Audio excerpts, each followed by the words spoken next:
Hi, my name is Lisa Huang and I'm a celebrity fashion designer in Hollywood. And today I'm going to show you guys how to sew one of my most popular sewing patterns that I have on my Etsy. And that is the high-waisted box pleated skirt. I was inspired by the Miu Miu runway skirt, but as much as I love the low-waisted mini skirt aesthetic, I wanted something that was just a little bit more wearable. You will most likely be using the A4 file format if you're using a home printer. When you're using your home printer, just make sure that when you're printing that you're selecting print actual size. This will ensure that your pattern is being printed to scale. Once you have finished printing out your pages, you're just going to put them all together like a big puzzle piece and you're going to match it up at the hexagon. I like to fold my edges under versus cutting them. Once you have finished putting all your pieces together, you're going to cut out your pattern pieces along the colored line that corresponds to your size. For example, red is extra small, and you're going to do it along the outermost line. For this skirt, yes, it is a box pleated skirt, but you can actually pleat it two different ways. You can have two knife pleats on top of each other to make the skirt a bit fuller, or you can have the traditional box pleat style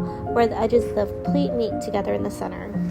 Simply follow the direction of the arrows. This shows you how it should be folded in order to achieve the pleat that you would like. For this pattern, you're only going to need a yarn, half of a woven fabric. Woven will work best because it'll hold the pleats better. As you're cutting the fabric, be mindful of the notches and notch as you go. It'll be a lot faster. We're only going to cut out 2 pieces of the front and the back and 4 pieces of the yoke because I wanted to line the yoke as well as 2 pieces of interfacing so that we can go ahead and iron that to the yoke. If you don't want to line the yoke of the skirt, which is the waistband of the skirt, skip this part entirely and just cut out 2 pieces of the front and back yoke. While we're at the ironing board, we're going to go ahead and press out our pleats, those notches that you made earlier. You're going to line the top and bottom notches up and press that out because that's actually the edge of your pleat. You can go ahead and pin down your pleats or stay stitch an eighth from the top to hold down those pleats.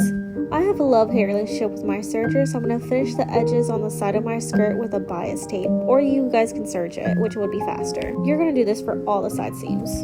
Now we're going to sew the yoke to the skirt, and we're going to make sure the center front notches line up. So over your pins, if you have a home sewing machine, I have an industrial, so I don't really care, but it could harm your actual home sewing machine. And then after you're done sewing the yoke to the skirt, you're going to press the seam allowance towards the top of the waistband. The back and front of the skirt is the same, so just choose which side you want to be the front and which one you want to be the back, and then sew down the right side. If you guys want to do the Miu Miu inspired pockets, all you have to do is just cut out 2 large rectangles from cotton fabric, and then you're going to sew the top of those pockets into the seam allowance of the yoke and the skirt an eighth of a way in. Then take your invisible zipper and line it up to the side of the skirt, mark where we need to trim it off, back stitch across it, and then cut off the excess.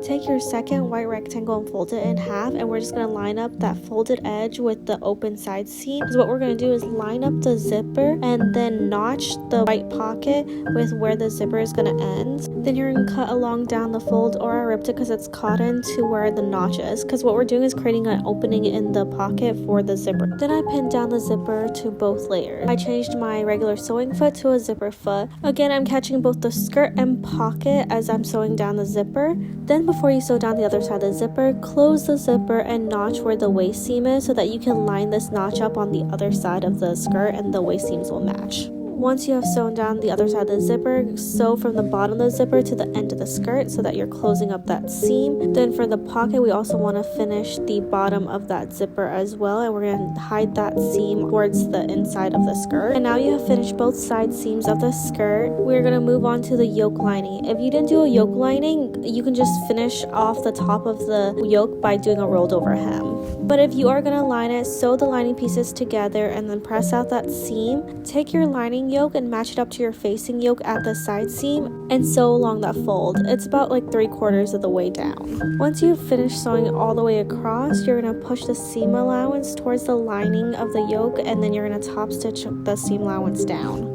Once you have finished top stitching, you're going to take the yoke and fold it right side together. You'll be folding up the bottom of the lining yoke just so it's a little bit over the waist seam because you'll be sewing in the ditch later. But for now, we're going to start by sewing down alongside the zipper, cutting off the corner and turning it right side out, and that's how we're going to finish that edge of the yoke. Now we are going to iron down the top of the waistband that we just did because that's all nicely finished. Take a moment to admire your work because you did that. This is my favorite part. It's just so satisfying. So we are going to iron down the top of our waistband and then fold under the lining yoke a little bit over the waist seam, because again we're going to be sewing in the ditch. Iron that all around as well as pinning it down, because this is going to save you a lot of headache when you're sewing in the ditch, because you don't want to accidentally miss that second layer. I left the hem of my skirt raw, but if you did want to finish it, you can just do a rollover hem. And now you have an amazing staple piece for your closet.